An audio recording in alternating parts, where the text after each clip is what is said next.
escada é uma construção que serve para fazer um deslocamento vertical. Nem sempre é assim, mas tem um jeito de facilitar tudo isso. De elevador? Não.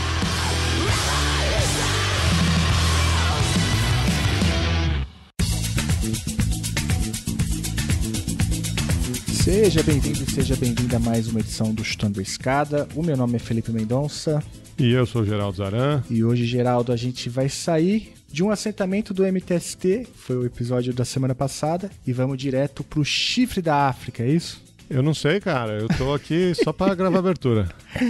É isso mesmo. Olha, a gente recebeu aqui o Jonuel Gonçalves. Ele é um pesquisador aí bem engajado nos estudos sobre África em geral, mas também sobre o Atlântico Sul, sobre a relação entre Brasil e África, entre outras coisas. Ele é pesquisador do Núcleo de Estudos Avançados da Universidade Federal Fluminense. E ele vem aqui, Geraldo, falar pra gente sobre a crise que se instalou na Etiópia, lá no chifre da África, que levou aí a alguns conflitos, alguns dias intensos de conflitos com... A gente não sabe exatamente quantas vidas foram ceifadas, né? Alguns dizem 3.000, outros dizem que é um pouco menos que isso, outros dizem que é mais que isso. A gente não tem todas as informações, mas é uma crise que certamente já impactou a vida de muitas pessoas ali, principalmente no norte da Etiópia. A gente tem chamado atenção para essas pautas, né? Falamos alguns episódios atrás de Nagorno-Karabakh. Isso. Tem muito conflito mundo afora que não ganha muita atenção. Os nossos ouvintes até cobraram bastante que a gente falasse do conflito na Etiópia. Agradecemos aí a presença do professor, do pesquisador, para explicar para a gente um pouquinho o que está acontecendo. Eles cobram mais coisa, né? Tem um pessoal que ainda cobra episódios sobre Bielorrússia e tal, mas a gente vai dando o nosso jeito aqui. Não falta tema, infelizmente, né? A Etiópia, entretanto, chama atenção por uma série de razões. Uma delas é que o atual primeiro-ministro da Etiópia, o Abiy Ahmed, ele foi o ganhador, né, do Prêmio Nobel da Paz em 2019. E aí eu até pergunto para o professor Jonuel o que isso significa dentro agora de um conflito relativamente grande dentro da Etiópia, né? Mas a imprensa costuma chamar bastante atenção dessa provável mudança de postura do ganhador do Nobel, que agora se envolve nesse conflito. E o Jonuel, ele é angolano, é isso? O Jonuel, ele é angolano, ele tem vários livros, inclusive, sobre a história e economia de Angola, mas ele está aqui no Brasil já tem bastante tempo, lecionando, inclusive, e desenvolvendo pesquisas sobre o continente africano por aqui. A gente pergunta para ele, na primeira parte do episódio, Geraldo, um pouco sobre essa trajetória. Ele tem uma trajetória bem interessante. Ele lutou pela independência e democratização de Angola e viveu o exílio. Eu tive a oportunidade de perguntar para ele um pouco sobre isso, mas o tema não é Angola. Eu, inclusive, já deixo aqui no ar o convite para o professor Jonuel voltar aqui para falar sobre Angola, mas na segunda parte do episódio a gente já vai direto então para as raízes históricas do conflito atual da Etiópia. Ele vai lá, nossa, recua bastante, essa história é antiga, Geraldo. E depois, no terceiro bloco, aí sim, a gente fala um pouco sobre a conjuntura atual, o que está rolando, o que é a Frente de Libertação do Povo do Tigré. Ele fala um pouco sobre os desafios da política interna da Etiópia e também um rolo com potencial para, enfim, gerar futuras crises com o Egito, que tem a ver ali com uma barragem que a Etiópia está terminando e que pode impactar no fluxo de água lá no Egito. Enfim, o professor Jonuel explica tudo pra gente. Recomendo que você fique até o final. Legal, não vamos enrolar muito mais não, mas eu queria fazer uma graça aqui com os nossos apoiadores. Se você gosta do Chutando a Escada, quer apoiar esse projeto, você entra lá em chutandoaescada.com.br/apoio. Você pode participar de um dos nossos 3 programas de financiamento coletivo, ou no Catarse, ou no Patreon, ou no PicPay. E de um período muito longínquo e antigo, Felipe, quando a gente podia se reunir em aglomerações, eu comprei um presente aqui para distribuir para os nossos apoiadores. Estava esperando a hora certa. É um gibi que veio lá da Perifacom em 2019. uma história em quadrinho do Gonçalo Júnior e do Fábio Cruz, conheci o Fábio lá no evento, uma história da Guerra de Angola. A edição chama Sob os Olhos da Morte, uma história da Guerra de Angola.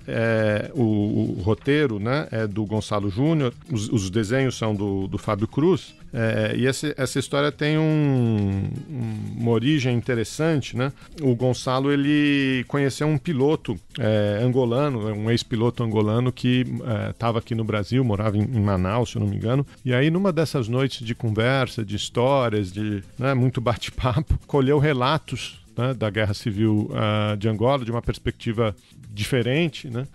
E aí eles resolveram produzir essa história. Então, vamos sortear aqui para os nossos apoiadores, Sob os Olhos da Morte, uma história da Guerra de Angola, do Gonçalo Júnior, do Fábio Cruz. Se você ainda não é apoiador, quiser entrar lá no nosso programa, vamos dizer até 10 de dezembro, tá bom? Tá ótimo. Quem entrar até 10 de dezembro está concorrendo aí ao sorteio desta graphic novel, como eles dizem, né?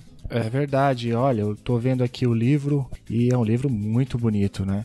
Vale a pena, entra lá, se inscreve, é baratinho e você de tabela concorre esse livro bonito, lindo, e também ajuda esse projeto de divulgação científica na área de relações internacionais. Eu queria também mandar um abraço para todos os apoiadores e apoiadoras do Chutando a Escada que estão lá no grupo do WhatsApp, que a galera troca uma ideia fervorosa lá, né, Geraldo? Fervorosa, um grupo de apoio aí durante essas eleições difíceis. Agora temos ali um mindset quântico de JavaScript, né? Eu tenho aprendido muito lá, quero agradecer todo mundo. É verdade. É o seguinte, então vamos lá para o Chifre da África com o professor Jonuel Gonçalves, que fala um pouco pra gente sobre a crise no norte do país, mais especificamente na região do Tigre. Vamos lá.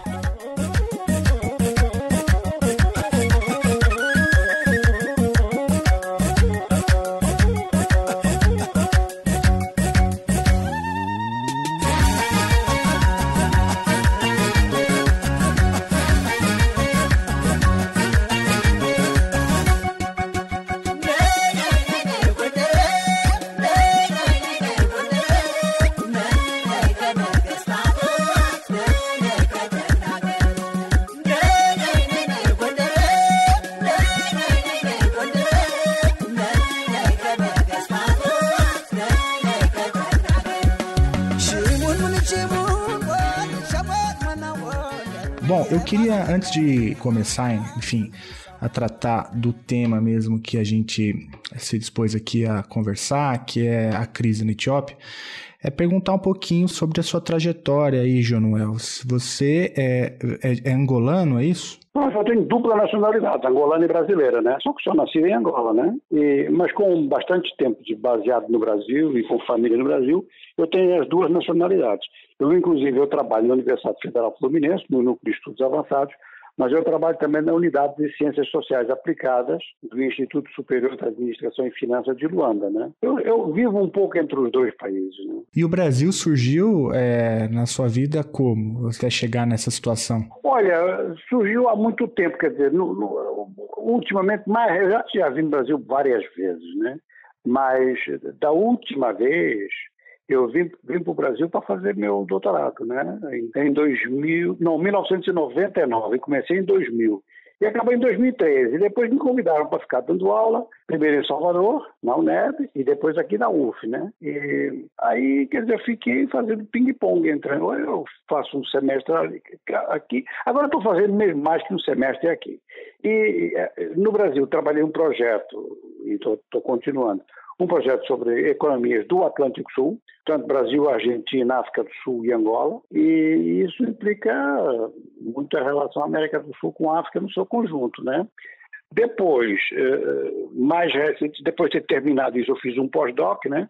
Saiu até um livro sobre isso e tal.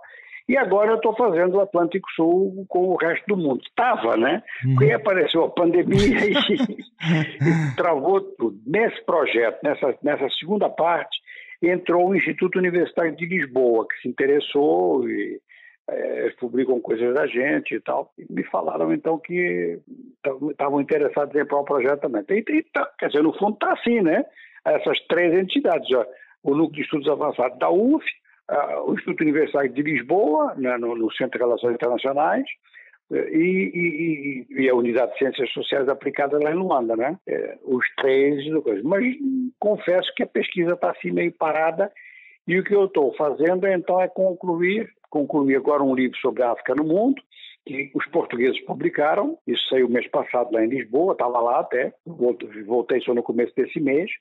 E, bom, quando a pandemia permitir, porque o problema são as quarentenas, né?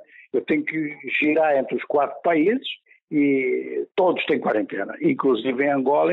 No Brasil não tem, é o único país que me garante sem ter quarentena. Mas na Argentina, na África do Sul tem, e Angola tem, mesmo para cidadão nacional, né? Não, essa situação do Brasil e a quarentena é um negócio, um caso à parte, né? Mas o senhor tem, eu dei uma olhada aqui, né? São muitos livros já publicados sobre a África, sobre Angola, né? Sobre o Atlântico Sul. Sobretudo, eu tenho escrito sobretudo sobre Angola, né? Agora, esse livro que saiu agora, Os Movimentos Pendulares da Economia e do Poder, saiu lá em Portugal, até colocaram um outro título assim mais comercial, que é do capitão Gonçalves Arca, o capitão Jair Bolsonaro. Eu vi. Porque faz um pouquinho de história na introdução disso, mas de fato, mas é curioso, porque eu tive um trabalhão estatístico para fazer as relações aqui na região, no Atlântico Sul dos dois lados, e o pessoal se interessa pelas questões institucionais. Como é que subiu o novo presidente de Angola, como é que caiu da África do Sul, como é que caiu a Dilma, essas preocupações, os leitores se preocupam mais com isso. Então, fico meio assim decepcionado, porque eu queria que pensassem nas relações econômicas entre os dois lados, né? Porque inclusive há um acordo, né? Há um tratado entre o Mercosul e a União Aduaneira da África Austral. Mas olha, não adianta, o pessoal no Brasil não se interessa por isso. Interessa por questão política. Ô professor, se me permite ainda uma última pergunta introdutória, né? Eu estou muito interessado em te ouvir falar um pouco assim, sobre a sua experiência de lecionar sobre África no Brasil, né? Sobretudo nos cursos de Relações Internacionais. Qual que é uma coisa que dá para falar sobre isso? Aqui a gente estuda pouco, a gente negligencia muito ou não? O senhor encontrou bons interlocutores por aqui? Não, olha, eu acho que há uma perspectiva que está errada, que é separar a África do resto do mundo, né?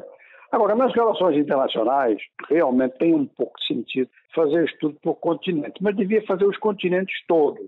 Então, o que eu sinto é isto muito eurocêntrico, ou seja, se estuda muito Europa, muito Estados Unidos, e mesmo China e tudo mais, ninguém liga muito, não. Até agora, você imagina nesse quadro o que fica de subalterno em relação à África. O que aconteceu? Na UF, por acaso, e na UNEB, por razões da própria composição populacional da UNEB, deram importância à África. São 2 exceções, entende? E deram importância à África e dentro, mas é a África contemporânea. Há uns que dão muita importância à África do ponto de vista histórico. Se você ver do ponto de vista histórico, já tem várias universidades com história da África relativamente desenvolvida, né? Inclusive a PUC de São Paulo, a PUC de Minas estão nessa situação.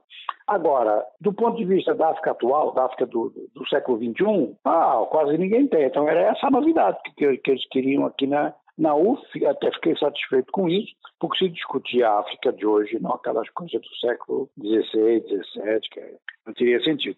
Então, a aula era simultaneamente do ponto de vista econômico, do ponto de vista político e estratégico, né?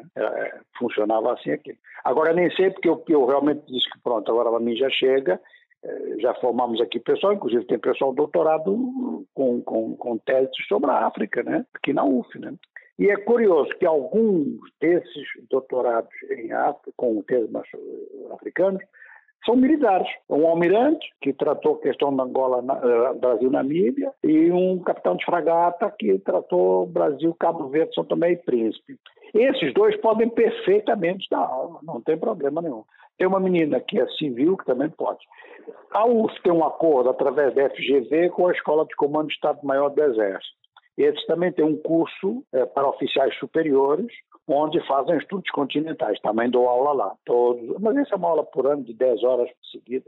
E esses indivíduos têm melhor informação que os civis, hein?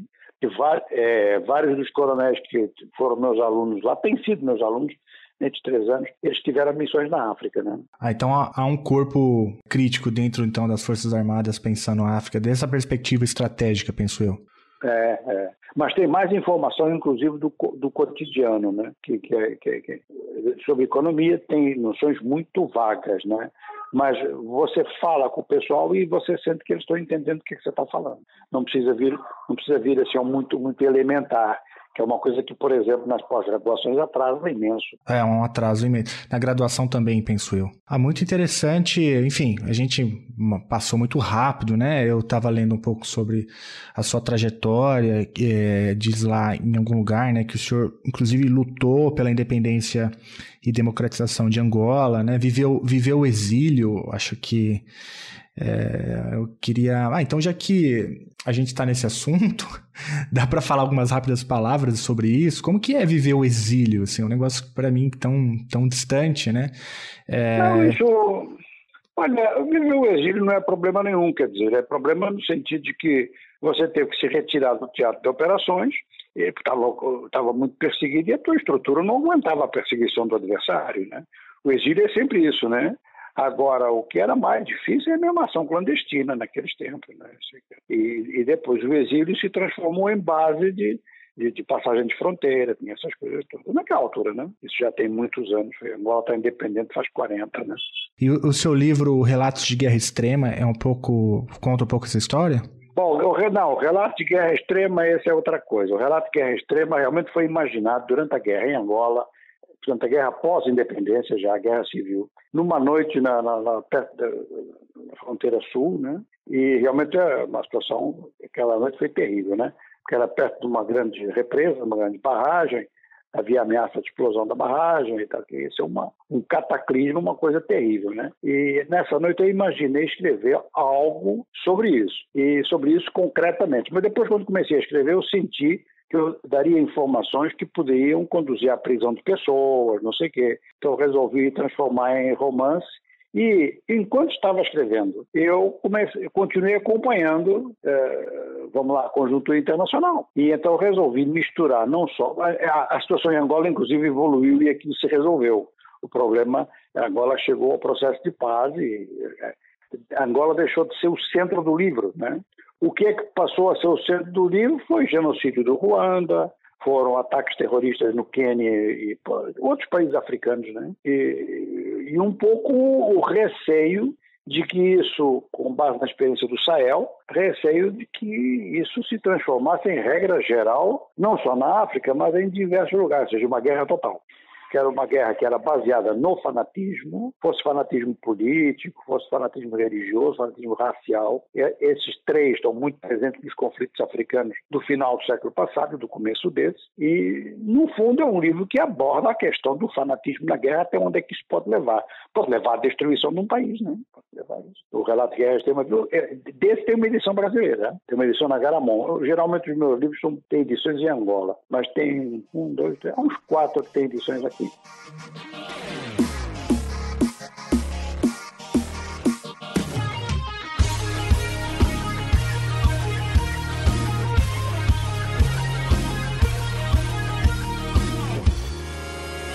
አይገርምም መሽቶ ላይ ቅርጽ ሀይብት ስጠልቅም አይገርምም አይደንቅም ደስታ ሊቸር ጊዜ ቢያስጨንቅም አይገርምም የዚች ዓለም ሕይወት ፈተና ደስቶ በእኔ ምን ቢጸና አስተምሮኝ ላይ ማለፉ ለምን ላስብ ክፉ የዚች ዓለም ሕይወት ፈተና ደስቶ ባንተ ምን ቢጸና አስተምሮህ ላይ ማለፉ አታስብ ክፉ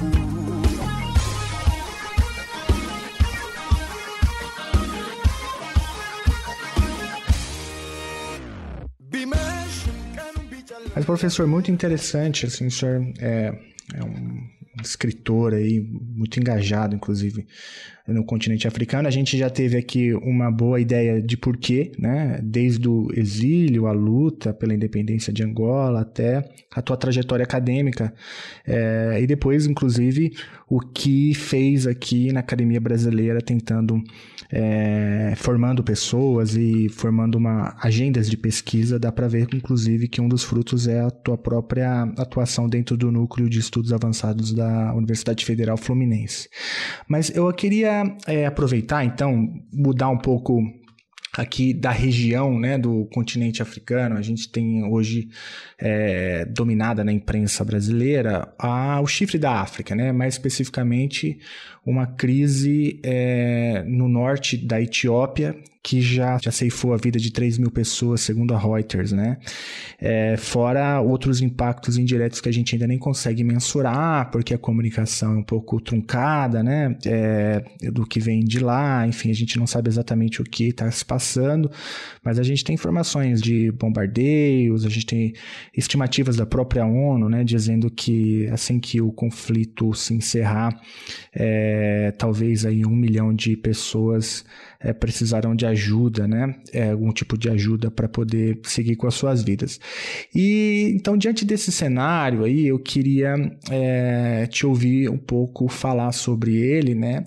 E para fazer isso, eu queria te perguntar um pouco sobre a história, né, por trás desse conflito. Afinal de contas, né, como que o senhor tem enxergado isso? Quais são as raízes desse conflito entre a Etiópia e a Frente de Libertação do Povo de Tigré? O que está acontecendo lá, professor?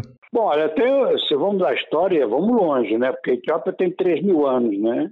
As origens da Etiópia têm 3 mil anos. E essas origens da Etiópia estão situadas em parte na região do Tigre ou do Tigre, como você quiser pronunciar. Quer dizer, um país que é um dos estados mais antigos do mundo e é o terceiro país que o terceiro estado que adotou o cristianismo, portanto, adotou o cristianismo antes da Europa.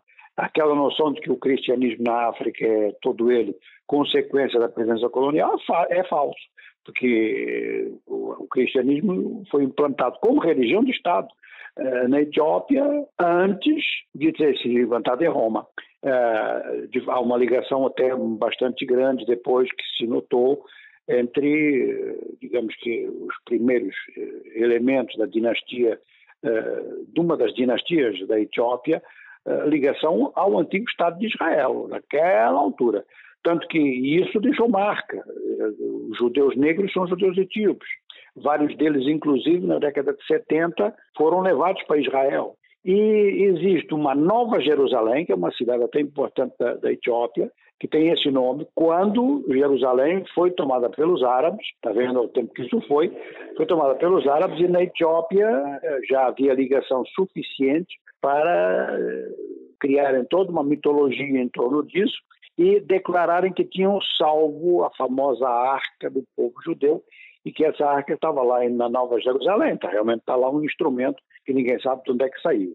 Isto tem a ver um pouco com uma mitologia, que é parte mitologia, que é parte verdade, que é a relação da famosa rainha de Sabá com o rei Salomão. E o mais antigo imperador com destaque na história da Etiópia, que se chama Menelik I, ficou um nome que, imagine, esse nome ficou 2 mil anos que ninguém podia usar ele. Só quase ao fim de 2 mil anos, já no século XIX, fim do século XIX, é que apareceu o imperador Menelik II.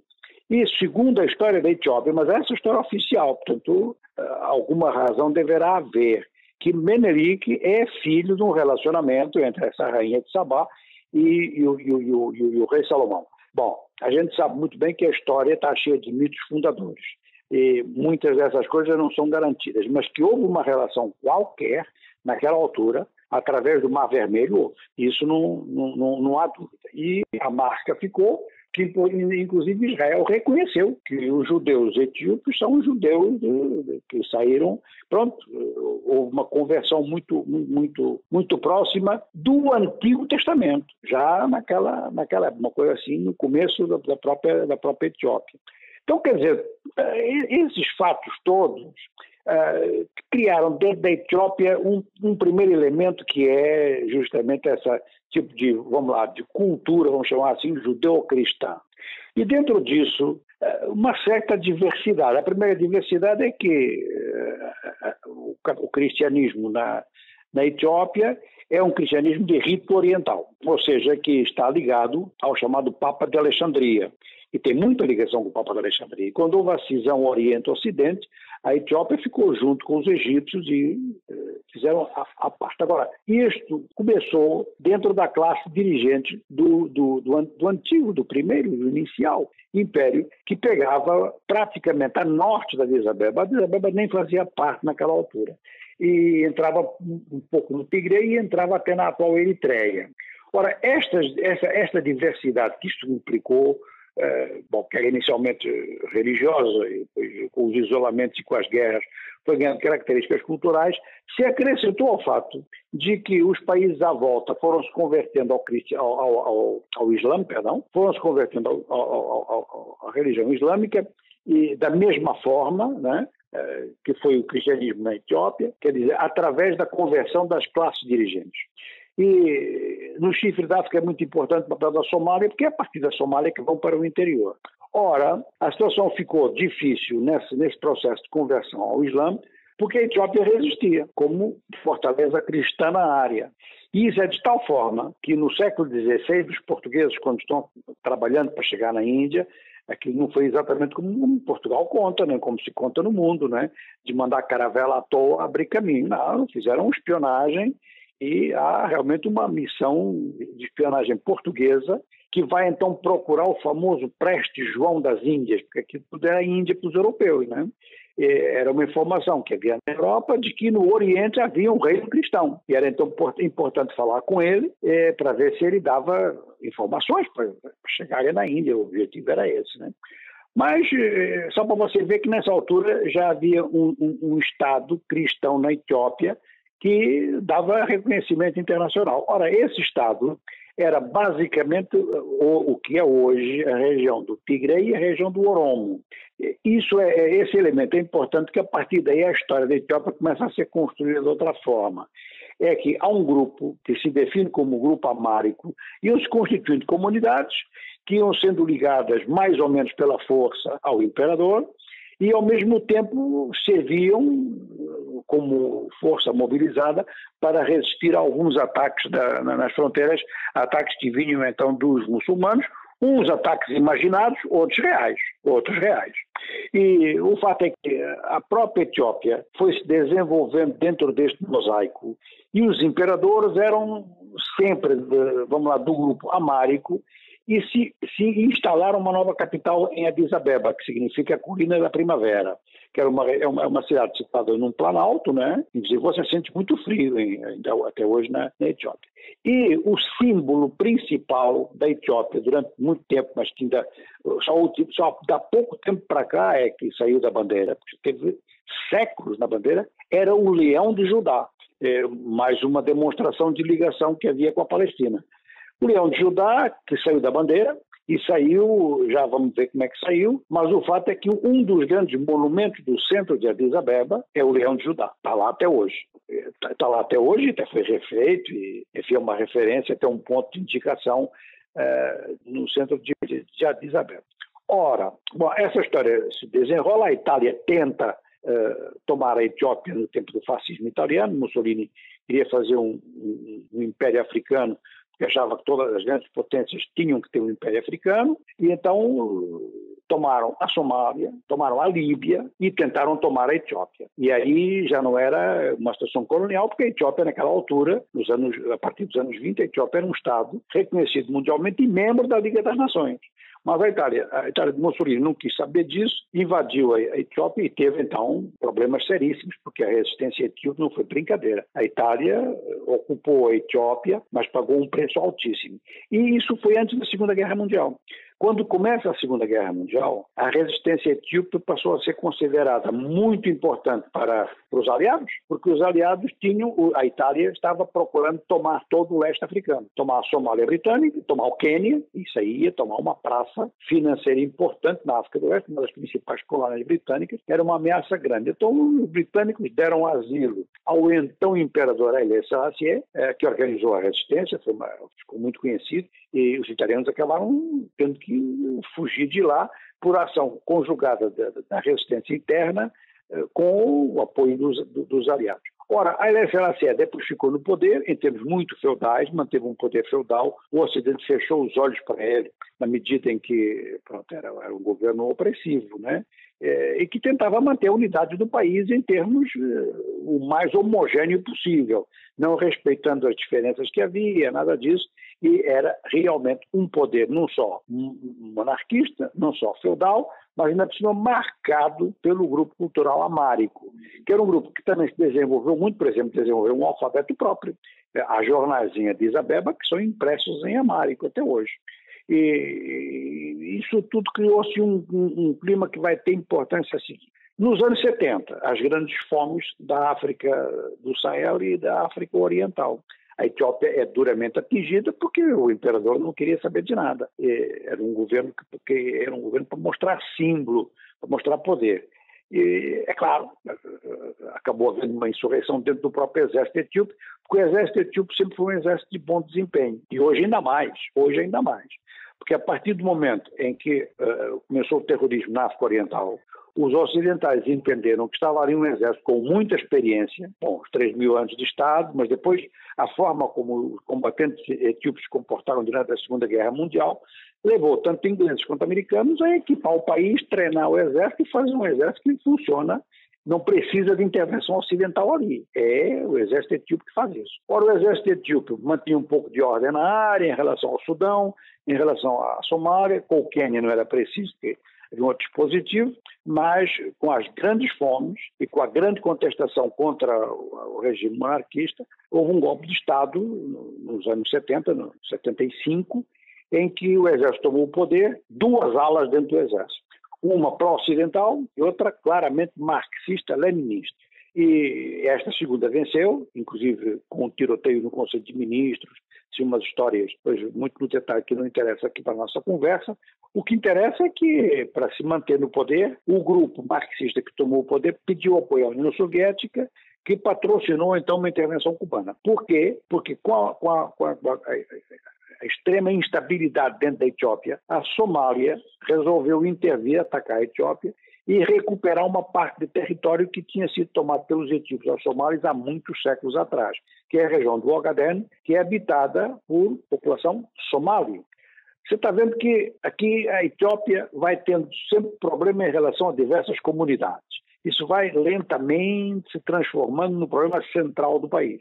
Então, o governo somali, era um governo que tinha aliança com a União Soviética também, mas os soviéticos acabaram preferindo a Etiópia, porque a Etiópia tinha muito mais importância para a política internacional soviética da altura, e o apoio cubano acabou fazendo a diferença, e a Etiópia ganhou a guerra. Então ficou o país configurado de tal forma que estava evidente que era necessário uma mudança estrutural em relação aos vários componentes e resolver a questão que era séria, ou seja, que tomando territórios muçulmanos, um Estado que era originariamente maioria cristã, lentamente ia deixando de ser maioria cristã, porque tomava território com população dentro. E esse assunto eles não resolveram até hoje. E então, de vez em quando, surgem então propostas foram surgindo propostas no sentido de se encontrar uma forma de equilibrar tudo isso. Ora, o governo que se instalou com o apoio cubano e soviético se tornou muito impopular. Era a chamada de ditadura vermelha, com Mengistu Haile Mariam, era um cara, quando eu estive na Etiópia a primeira vez, ele estava no poder. E então se desencadearam movimentos de guerrilha. É curioso que os movimentos de guerrilha também eram marxistas à partida, mas depois viraram todos liberais quando chegaram no poder. E havia a Frente Popular, o nome completo era Frente Popular Democrática de Libertação da Etiópia. Essa frente propunha para a Etiópia uma solução parecida com a que havia na União Soviética, que é o reconhecimento de nacionalidades dentro do país. Então a Etiópia, é curioso, tal como a Bolívia, né? A Etiópia é oficialmente um Estado multinacional. Quer dizer que você só é nacional etíope no exterior, dentro não é. Dentro você é tigreino, orômico, amárico e tudo mais. Mas a cidadania dessas nacionalidades é a mesma. Então não sei se você está vendo como é que é a concepção, né? Uma cidadania correspondente a várias nacionalidades internas. Essas nacionalidades internas foram definidas com base territorial, praticamente todas elas têm território, e com, em princípio, a autonomia, mais autonomia do que os estados de uma federação como o Brasil ou os Estados Unidos. Só que isso nunca foi respeitado. Nunca foi respeitado, mesmo quando os rebeldes tomaram o poder e derrubaram o antigo regime marxista. Nessa altura eles não se diziam marxistas também, mas mudaram rapidamente e se preocuparam muito com este aspecto. Ora, a maior parte das forças rebeldes eram tigreanas. E, inclusive, o primeiro-ministro da altura era o primeiro que foi logo nomeado a seguir à queda da tal ditadura vermelha, era um tigreano. E ele insistia bastante na necessidade de fazer uma composição nacional, uma composição federal, perdão, baseada nas nacionalidades, mas com muito autoritarismo. Isso acaba sempre por dar problema, porque teoricamente a Constituição da Etiópia é uma coisa, mas na prática o governo federal intervém em tudo. E dessa vez, então, quando esse primeiro-ministro morreu, que era o Meles Zenawi, quando ele morreu, ele é substituído por um outro primeiro-ministro que ficou muito pouco tempo, e pela primeira vez a Etiópia nomeou um primeiro-ministro, que é o atual Ahmed, que é de origem muçulmana, pelo menos em parte. Eles procuram não falar muito nisso, mas é até pelo próprio nome, você verifica que é, né? Mas isto resolvia-lhes um problema, que é o mesmo problema, por exemplo, que existe a oeste com os tuaregs. Por exemplo, o caso concreto do Níger, resolveu mesmo, quer dizer, reduziu muito as reivindicações tuaregs, o fato que o primeiro-ministro do Níger é um tuareg. Então, na Etiópia foi o mesmo modelo. Bom, vamos parar com essa coisa das reivindicações islâmicas sobre parte do território da Etiópia, que o Ogaden é muito grande, é quase metade do país. E vamos insistir, então, nas autonomias. Só que as autonomias, não sendo respeitadas, mas configuradas na Constituição, as duas maiores se revoltaram com muita intensidade contra o chamado poder amárico, que é o poder instalado na capital, que teve um certo enxerto da parte de tigreanos depois da derrubada da ditadura do Mengistu Haile Mariam, mas isso tudo com muita frustração. Eu não sei se você se lembra de uma das maratonas do Rio, que foi ganha por um etíope, que quando chegou ele ganhou a prova, salvo eu, se não ganhou a prova, ficou em segundo e terceiro. Ele fez a saudação Oromo aqui, quando chegou no final da prova. Não sei se você está lembrado disso, mas ele, ao fazer essa saudação, ele estava dando apoio a manifestações muito duras que estavam decorrendo na Orômia. E todos nós pensávamos que era a Orômia, a região dos Oromos, que ia criar problemas ao governo central. E foi assim durante muito tempo. Houve repressão, o movimento continua existindo, mas baixou um pouco o fogo geral, né? O Tigre insistiu. E qual é o ponto de ruptura dessa conversa? É que o novo primeiro-ministro entrou com uma linha política muito diferente, fez a paz com a Eritreia, ganhou até o prêmio Nobel por causa disso. Fez a paz com a Eritreia e disse que ia democratizar internamente. Medidas de democratização, libertou os presos políticos. E deu mais margem de autonomia, não se metia tanto nos chamados governos das nacionalidades. Marcou eleições e essas eleições estavam previstas para maio deste ano. Quando chega a data das eleições, o primeiro-ministro decreta que não há eleições porque a pandemia não permite. Aí o governo do Tigre resolve, o governo mesmo, com a Frente de Libertação do Tigre, é maioria, né? Tinha a maioria do parlamento local, e o governo organizou eleições em rebelião contra o governo central. Ora, o governo central declarou que as autoridades que tinham sido eleitas eram ilegais e que a convocação de eleições é atribuição do governo federal, não do governo das nacionalidades. Bom, o governo do Tigre se armou, formaram um exército, inclusive com armamento pesado. Um dia desses a gente vai saber como é que as armas saíram e se declarou em rebelião contra o governo de Addis Abeba. Ora, o exército, essa coisa de guerra de posições ali dentro é complicado, porque não há adversário militar para a Etiópia naquela região. Nem mesmo o Quênia. É claro que o Quênia é aliado da Etiópia, a questão não se coloca, mas se colocasse, nem mesmo o exército queniano. Então, um exército regional, digamos assim, do Tigre, não teria possibilidade de resistir ao exército federal, que tem uma força aérea de altíssimo desempenho. Isso até é fácil, porque a base aérea é no aeroporto, no parque, né? É no aeroporto comercial da Addis Abeba, você vê um material de último modelo. Tem equipamento com drones, tem artilharia, tem blindado, tem não sei o quê, e enviou uma força e ocupou o Tigre. Nesse momento, a última coisa que faltava, segundo o que eu li ontem na mídia, aí eles tomaram isso. Agora, isto levanta dois problemas. O primeiro é que os tigreanos estão dizendo que houve repressão, massacre, mortes, não sei o quê. O governo de Addis Abeba está a dizer que quem morreu foram combatentes, não atacaram civis nenhum. Em segundo lugar, não vamos esquecer que a Etiópia na Etiópia, em Addis Abeba, que está situada a sede da União Africana e a sede das principais agências das Nações Unidas para a África. Então isso tem um impacto diplomático enorme. Quer dizer, bom, você em Addis Abeba não sente a guerra, mas você sabe que ela está existindo ali do lado, pertinho. Né? Agora, nesse momento, a última indicação que a gente teve é que realmente o exército, como é que chama, etíope, controla o conjunto Tigray e que o governo está preparando um dispositivo administrativo e as eleições serão feitas quando forem feitas no conjunto do país. Daqui até lá, a situação é uma situação de intervenção. O grupo que estava no poder em Mekele, na capital, portanto, tinha retirado, estaria ainda dentro do Tigray e dizem que vão fazer uma guerra de guerrilha. Aí é que é um problema, porque se ninguém consegue, em guerra clássica, enfrentar o exército etíope naquela área, guerra de guerrilha é outra conversa. E a experiência daquele povo, basta você ver como é que o povo anda. Você entra nas aldeias ou nas pequenas cidades do interior e todo mundo tem grupos de autodefesa. Né? Então aí sim, quer dizer, pode ser uma coisa que vá se prolongando e isso possa desgastar muito o governo de Addis Abeba, que estava tentando dar uma imagem mundial de transição para a democracia. A oposição, mesmo em Addis Abeba, já estava criticando o governo, dizendo que essa transição estava longa demais, nunca mais acabava. E que a história do Covid foi apenas uma desculpa, porque era possível votar sim, mesmo com Covid, tanto mais que a Etiópia, como os países africanos, né, são os países que têm menos casos de Covid no mundo. É um aspecto que ainda ninguém conseguiu explicar como é que a África tem tão poucos casos em relação ao resto do mundo. Né? Um país como Angola tem 300 mortos desde março para cá. 300 mortos. Quando eu falei nisso no debate em Lisboa, perguntaram se era 300 mortos por dia. E não, é 300 mortos nesses meses todos. A Etiópia tem pouco mais que isso. Então, muita gente acredita que o Covid foi apenas uma desculpa, por qualquer razão, do governo federal para não fazer eleições, sabendo que no Tigre ia perder. Isso não tem...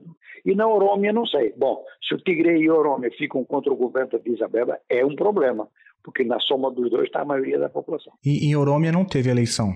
Na Orômia não tiveram força para fazer isso. Tentaram fazer, mas não deu. Essa pergunta eu acho que ela precisa ser feita, né? Porque, para mim, um leitor leigo, distante da região, não deixa de ser uma quebra de paradigma, né? Pelo menos para mim, ver o primeiro-ministro Abiy Ahmed, ganhador do Prêmio Nobel, depois, né, de selar ali um acordo de paz com a Eritreia, bombardear o norte do país, né? E agora o senhor fala que poderia haver outras soluções, porque não era totalmente absurda a tese de realização do pleito. Qual que é a sua leitura, então, sobre a atuação específica do Abiy Ahmed nessa crise? Não, eu acho que, ele é uma figura que tem um papel crucial na pacificação da região. Portanto, a Etiópia patrocinou mesmo o fim da guerra no sul do Sudão, e fez a paz com a Eritreia e tem ótimas relações com o Djibouti. Esse pequeno Djibouti, atenção, que é muito importante na área, porque é lá no Djibouti que estão situadas as grandes bases navais e aéreas da França e dos Estados Unidos. E agora o Japão entrou também. Inclusive porque havia pirataria na área, a desculpa é proteger a navegação comercial. Mas no caso da França e dos Estados Unidos não é. É para vigiar o acesso pelo sul ao Mar Vermelho, o acesso pelo Estreito de Bab el-Mandeb, que está ali perto. Antes do Abiy Ahmed, como que era a relação com o Djibouti? A relação com o Djibouti era boa, mas o Djibouti desconfiava muito da solidez daquele governo na Etiópia. Passou a acreditar. Inclusive o Djibouti, aliás, você nota logo isso em Addis Abeba, a estrada de ferro, o porto de mar que é utilizado pela Etiópia é o porto de Djibouti. E há uma ligação ferroviária famosa na África, que é a estrada de ferro Addis Abeba-Djibouti. Eu não estive no Djibouti, mas fui visitar a estação de partida em Addis Abeba, estação ferroviária, que é um movimento infernal, tanto na exportação quanto na importação. É claro que aquilo é tudo muito perto ali, mas o Djibouti é um dos fiéis da balança naquela área. E isso desde que a Etiópia perdeu a Eritreia, que se separou da Etiópia, né? Aí tinha mar, quando se separou, eles ficaram nessa posição de defender isso. Mas a relação com Djibouti, ela se acentuou a partir do governo do Abiy Ahmed, que resolveu fazer praticamente uma espécie de mercado comum. E Djibouti tem todo o interesse nisso, porque se realmente a Etiópia depende do porto de Djibouti, o porto de Djibouti, para ser viável, depende das mercadorias etíopes, que fazem 90% do movimento. Não é o pequeno Djibouti com 400 mil habitantes que faz movimentar um porto daquela dimensão, né? De maneira que ali há nesse ponto, e mesmo depois em relação à própria Somália, a Etiópia deixou de ter aquela função de invadir a Somália e de facilitar diversas operações, assim, de acalmar o jogo do ponto de vista diplomático. Do ponto de vista internacional, o Ahmed teve uma ação importante naquela área, e é isso que é mais visível do ponto de vista internacional. Agora, do ponto de vista interno, a oposição, inclusive a oposição em território amárico, a oposição em Addis Abeba, critica muito o Ahmed, dizendo, olha, ele está tentando, dá a impressão de que está liberalizando o regime, mas ele está fazendo tudo para manter o poder na mão do grupo que é o mesmo, que é aquela Frente Popular Democrática de Libertação da Etiópia, não sei o quê. E jogando com o fato de ser estar numa posição pessoal muito boa, né? De ter familiares cristãos, familiares muçulmanos, né? E isso, ele se apresenta e valoriza isso acima de tudo e mais alguma coisa. Mas a democratização do país não aparece. E tem havido pressões sobre jornalistas, há queixas sobre isso e tudo mais. Bom, não havia presos políticos. Agora, no Tigre, eu não sei que tipo de ação eles já fizeram até aqui, mas é uma coisa que eu notei muito interessante na Etiópia, é que todo mundo é favorável a esse tipo de regime federal. Todo mundo é favorável a que se chame de nacionalidade aos diversos componentes do país e que isso seja respeitado. Ora, em virtude dessa divergência sobre a data da eleição, se o Covid impede, se o Covid não impede, está vendo? Temos uma guerra aí que vamos ver o que vai acontecer. Em termos de guerra clássica, parece que ela parou, né?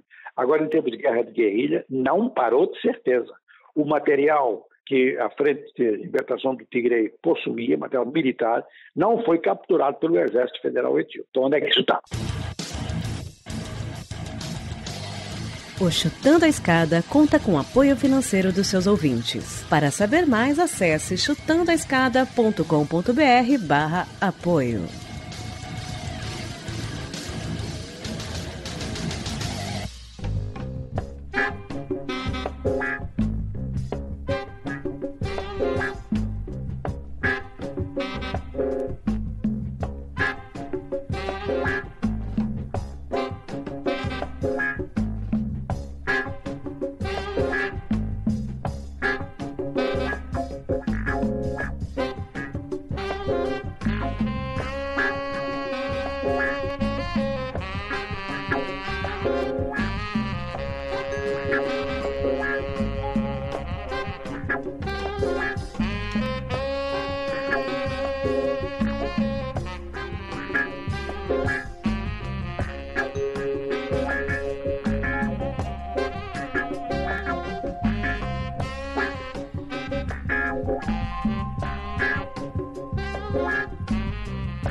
Essa é uma pergunta interessante, né? Que eu queria até desmembrar em outra, porque a gente, a entrada, o controle, né, da região foi muito rápido pelo governo etíope, demorou ali, acho que os bombardeios foram 2 dias, domingo agora já havia sido declarado ali o controle total da região.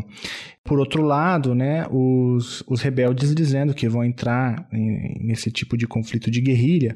E a pergunta é essa, né? Como que primeiro entrou as armas ali e qual é a sua leitura aí disso, assim, de como que as armas estão, enfim, quais são as capacidades reais, assim, de resistência dos combatentes de Tigre? Olha, eu presumo que com tanta guerra que teve a Etiópia, não é impossível que o governo regional do Tigre tivesse informação via de contato com o mercado paralelo, vamos chamar assim, de armamento. Onde circula armamento muito importante. É o primeiro ponto. Portanto, não é impossível que o abastecimento tenha sido feito dessa forma. E como a Frente de Libertação do Tigre estava no poder na região, naturalmente que dispunha de aeroportos, dispunha de todos os meios para receber até abertamente o material, abertamente do ponto de vista deles, né? Não estavam informando a desaberto. Esse é o primeiro ponto. O outro aspecto é que o governo da Etiópia suspeita do Egito, e suspeita até do Sudão. Por quê? Porque a Etiópia, finalmente, ao fim de muito, aqui não houve problemas de mais de um século da utilização das águas do rio Nilo, e tanto o Nilo Branco quanto o Nilo Azul, que confluem para o Grande Nilo ali mesmo, ali perto. A partir dali começam a confluir e vão se juntar. O Nilo mesmo é como o Amazonas, né?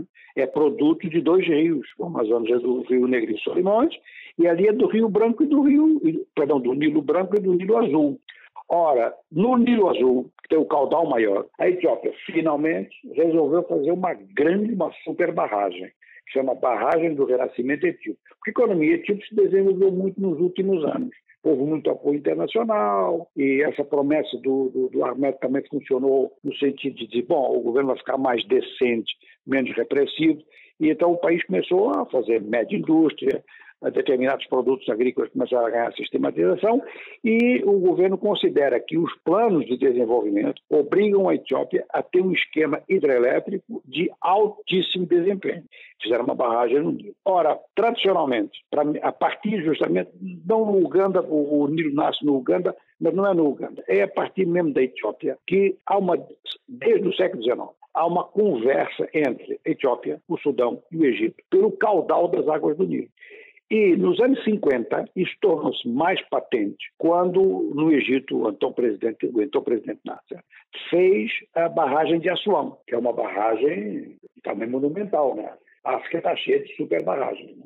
Ora, eles estão dizendo, tanto os sudaneses quanto os egípcios, que a barragem etíope vai fazer uma retenção de água que vai diminuir o caudal para os dois.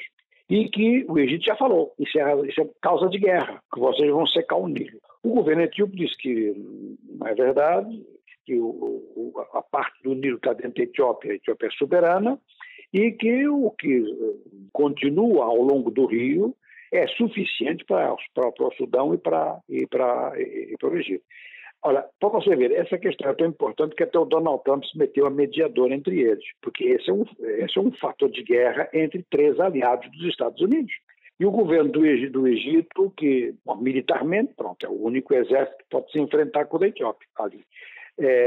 Tem havido negociações que têm sido feitas com mediação americana, depois mediação da União Africana. Não tem funcionado, está em conflito.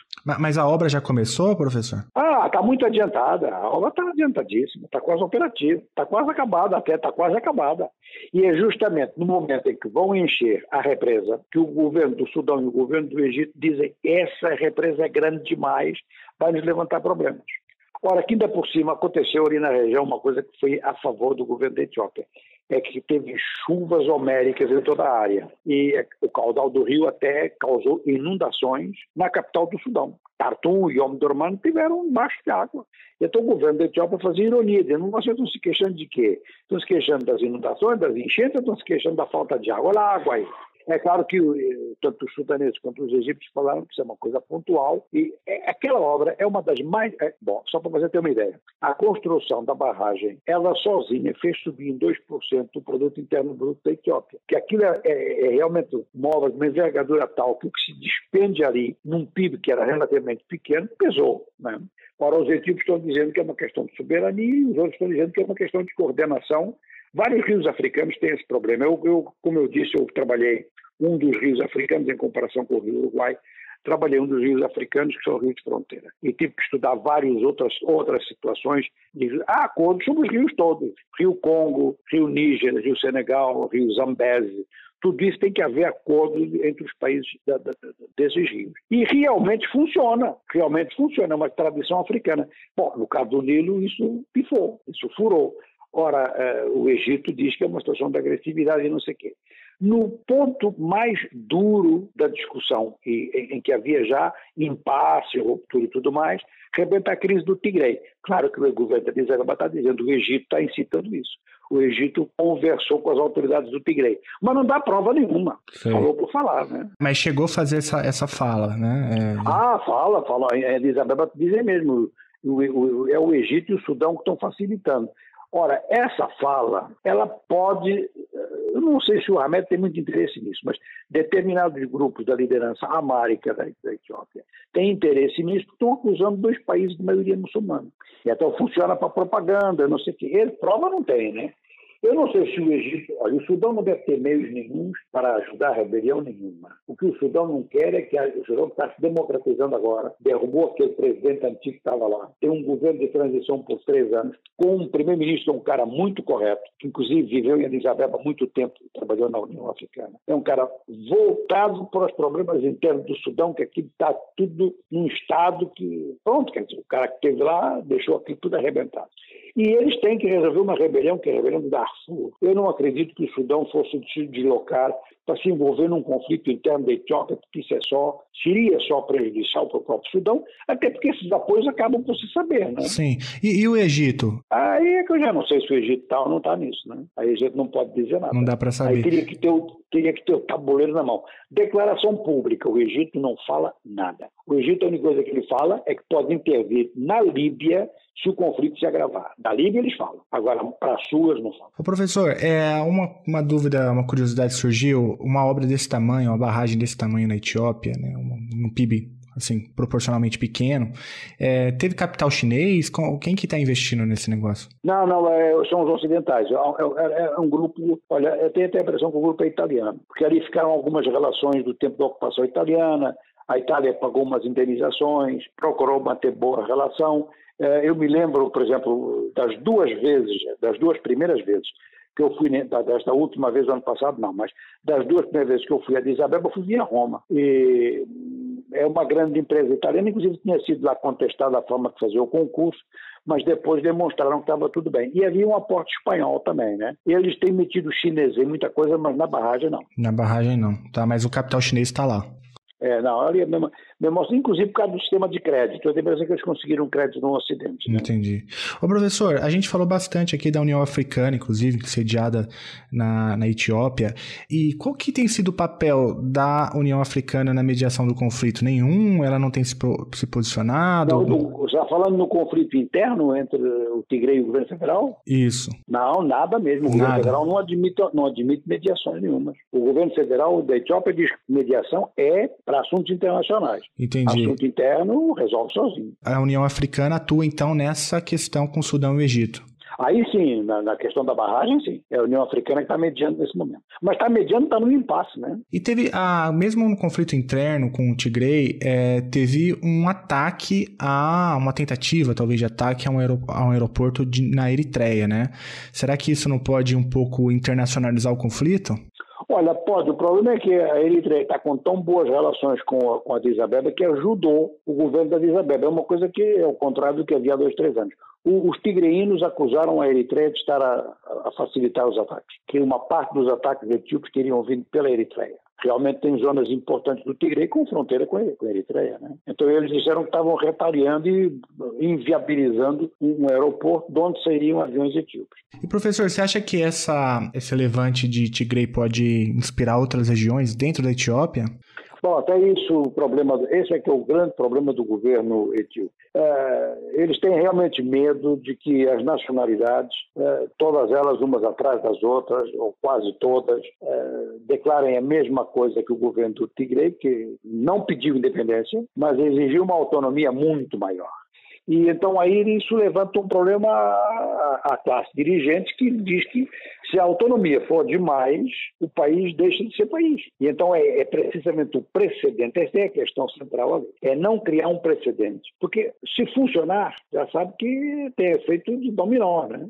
A Orômia convoca eleições também, daqui a pouco é o Ogaden que convoca e vai por aí, né? Então me parece que a intervenção do governo do Exército Federal é para parar para inviabilizar o mau exemplo, né? É um recado também. Pegou ali como um exemplo para dar para outras regiões também. Entendi. Professor, eu deixei de fazer alguma pergunta muito importante aqui por total incapacidade minha e desconhecimento. Não, tá bom. Eu acho que a gente deu o panorama de como a coisa está nos limites daquilo que a gente sabe da situação do terreno, né? Realmente o Exército etíope controla tudo, Bom, que tem hegemonia, tem, porque tomou os centros principais, né? Qual é a capacidade de resistência dos tigrinos, como é que aquilo vai se passar? E quando é que vão convocar eleições? No fundo, a legitimidade depois decorre disso, né? Essa é uma pergunta interessante, né?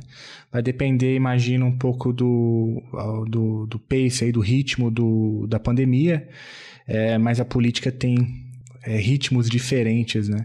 É do ritmo da pandemia. A oposição em Addis Abeba, mesmo a oposição do grupo amárico, a maior parte dos dirigentes da oposição são de etnia amárica. Olha, eles estão dizendo que o governo fez tudo isso porque está com medo de perder a eleição. E que, no fundo, foi isso que desencadeou tudo isso.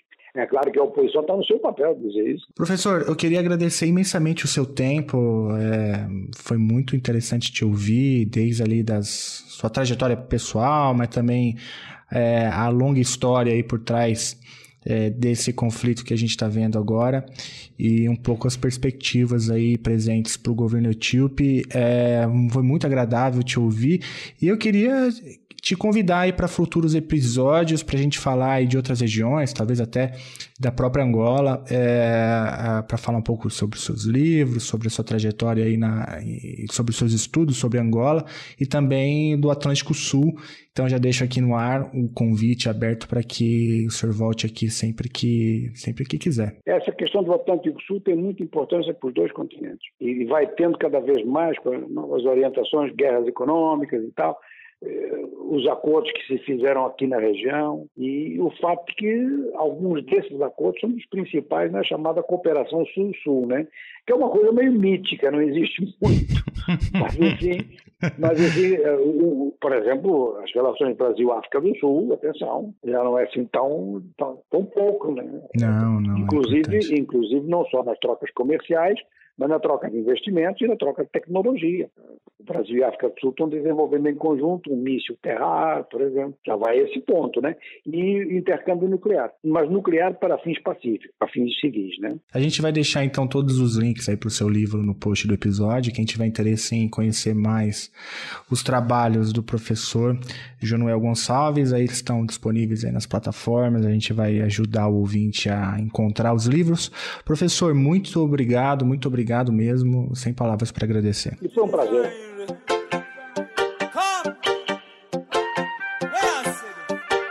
Johnny, Jerusalem. Yes, sir.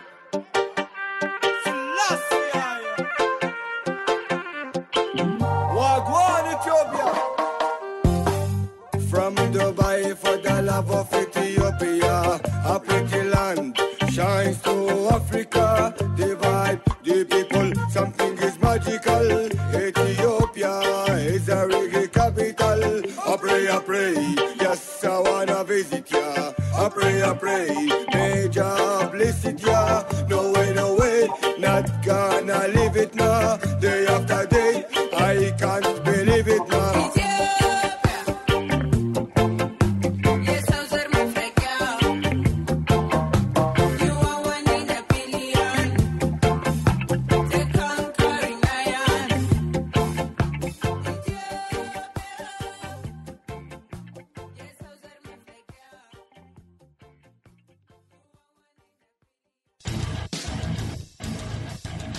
Você acabou de ouvir mais um episódio do Chutando a Escada. Para apoiar, acesse chutandoaescada.com.br/apoio.